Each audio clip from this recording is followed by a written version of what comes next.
દરેક નીતિની સામે કાયદાની રીતે ઊભો રહેતો SSK ન્યૂઝ ચેનલ। સુરતના ઉમરવાડા ખાતે મનિયાર સમાજ સેવા મંડળ દ્વારા 8મો ઇજ્તેમાઈ નિકાહ એટલે કે સમૂહ લગ્નનું આયોજન કરાયું હતું।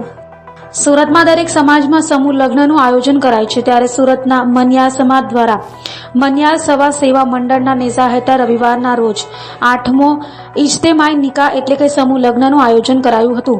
સુરતના ઉમરવાડા ખાતે આવેલ ઉમરવાડા SMC કોમ્યુનિટી હોલ ખાતે યોજાયેલ સમૂહ લગ્નમાં एक्टिव चैरिटेबल ट्रस्ट પણ સહયોગી રહ્યો હતો। मेरा नाम है शेख शब्बीर, मैं मुनिया समाज सेवा मंडल का प्रमुख हूँ। आज कितने लोगों का निकाह हुआ और क्या चीज़ दी गई है? आज 13 लड़कियों और लड़कों का निकाह हुआ है और घर की पूरी सामान पूरा का पूरा दिया गया है, इसमें कोई कम नहीं है। हमको तो बहुत खुशी हुई है और हम सोचते हैं 8 साल तो हो चुके हैं और आगे भी हम करते रहे, ऐसे हमारी तमन्ना है। कितने लोग इसमें जुड़े हैं? इसमें हम लोग खाली 9 लोग जुड़े और डोनेशन वाले जो है तो हमारे साथ पूरा साथ चलते ही हर साल, और हम 9 जन मिलकर काम करते ही है। आपका नाम? जोगिंदर सिंह वधवा। कहाँ पर क्या प्रोग्राम में हाजिरी दी आपने? समूह लगन में आए थे, बहुत अच्छा लगा। ये प्रोग्राम हमेशा होने चाहिए। ये हमारे भाई खड़े हैं जो ये काम करवाते हैं, हमें बहुत खुशी होती है कि हमारे भाई ऐसे ही सब मिल के चले, बहुत खुशी है। मनियार समाज का समूह लगन में आके कैसा लगा? बहुत अच्छा लगा मनियार समाज के समूह लगन में आके। मेरा वैसे भी बहुत ऐसा है कि मैं हर जगह जाता हूँ, मुझे जहाँ भी सेवा के लिए जाना मैं ज़रूर पहुँचता हूँ। एकता के बारे में क्या बोलना है आपको? एकता एकता दिखी बहुत अच्छी एकता दिखी और ऐसी एकता में और बढ़ा के लानी चाहिए, सब दिखाना चाहिए भाई हम कैसे, हम सब एक साथ हैं, हम सब इंसान हैं, धर्म सब बाद में है।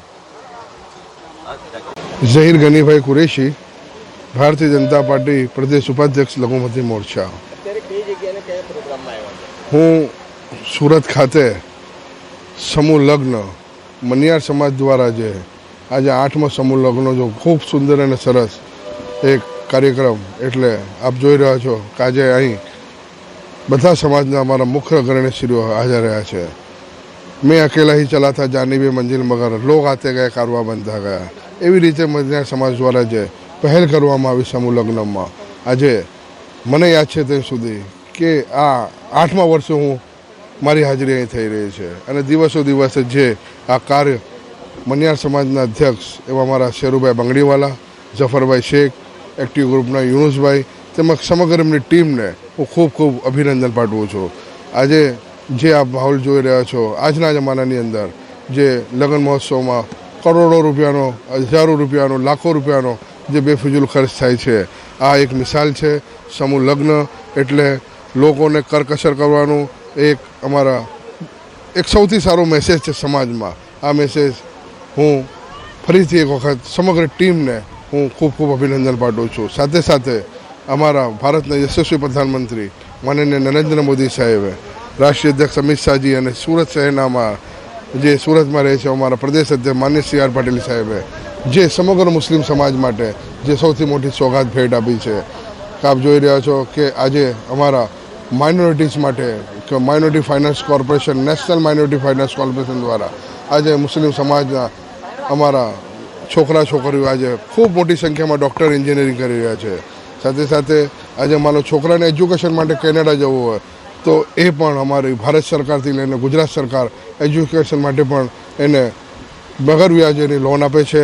આજે છોકરાઓ એન્જિનિયર, ડૉક્ટર થઈ રહ્યા છે અને દર સેમિસ્ટર ગુજરાત સરકાર પણ છોકરાઓને એજ્યુકેશન માટે વગર વ્યાજે ફાઇનાન્સ કરી રહી છે। એની સાથે કોંગ્રેસની સરકારની અંદર કે ફક્ત ગુજરાતની અંદર 2800 હાજીનો કોટો હતો, આજે ભારતીય જનતા પાર્ટીની સરકારમાં માનનીય પ્રધાનમંત્રીજી નરેન્દ્ર મોદીની સરકારમાં આજે 14 થી 15,000 હાજી ગુજરાતથી જઈ રહ્યા છે। અને સૌથી મોટી સોગાત ભારતીય જનતા પાર્ટીની કે હજ માટે જવું પડતું હતું કચ્છથી લઈને તો ઠેઠ મુંબઈ, આજે ભારતીય જનતા પાર્ટી અમને સરદાર વલ્લભભાઈ આંતરરાષ્ટ્રીય વિમાની મથક જે હજનું ટર્મિનલ આપ્યું છે તે બદલ પણ હું સમગ્ર મુસ્લિમ સમાજ તરફથી એમ ભારતીય જનતા પાર્ટીનો ખૂબ ખૂબ હૃદયથી આભાર માનીએ છીએ। मेरा नाम शेरखान पठान है, मैं मनियार समाज में उप प्रमुख हूँ।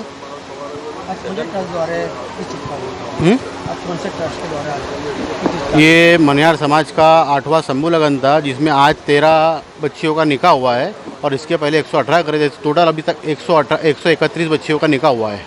क्या समाज को मैसेज देना चाहते हो आप? समाज को मैसेज यही देना चाहते हैं कि जो लोग फजूल खर्चा कर रहे हैं तो वो फजूल खर्चा ना करें। बैंड बाजा खाना दाना बहुत लंबे लंबे खाने करते हैं, बहुत डीजे लगाते हैं, तो वो ना काट कसर करके और जो बेचारे गरीब बच्चे हैं उनका निकाह पढ़ा दे तो बहुत बहुत अच्छा काम होगा।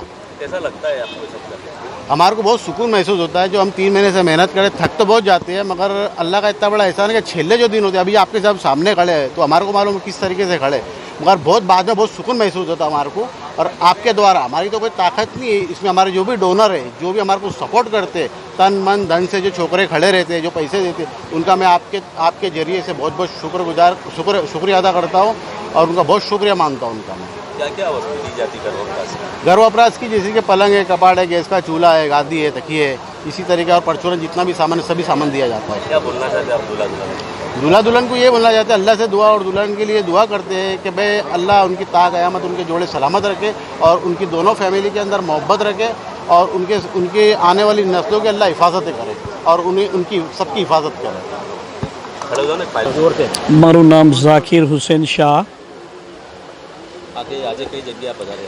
આજે ઉમરવાડા કોમેડી હોલમાં અમે આવ્યા છીએ ને 8મો સમૂહ લગ્ન આના એમના પ્રમુખ શબ્બીરભાઈ ને પછી એમના જુમ્મેદાર છે શેરુભાઈ છે, આ લોકોની આખી ટીમ આ 8મો સમૂહ લગ્ન કર્યું અને હું દર વર્ષે આ સમૂહ લગ્નમાં હાજરી આપું છું ને આટલું મજેનું આ કાર્યક્રમ આ લોકો કરી રહ્યા છે ને આ કોઈ મા વગરની, કોઈ બાપ વગરની, કોઈ મધ્યમ વર્ગની દીકરીઓ હોય છે આમાં ને આટલું સરસ આ લોકો પ્રોગ્રામ કરી રહ્યા છે તો ઈશ્વર છે ને આ પ્રોગ્રામ આ લોકોથી ડાયરેક્ટ દર વર્ષે લે એવી અમારી પ્રાર્થના છે। સાહેબ, દર વર્ષે તમે બી સર્વ સમાજ દ્વારા સમૂહ લગ્ન કરો છો, સમાજને શું વતી મેસેજ આપો?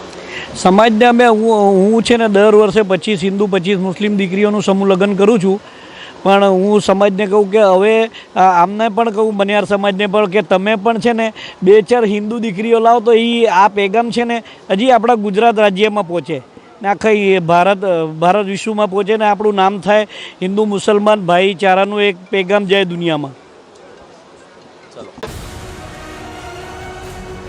દરેક નીતિની સામે કાયદાની રીતે ઊભો રહેતો SSK ન્યૂઝ ચેનલ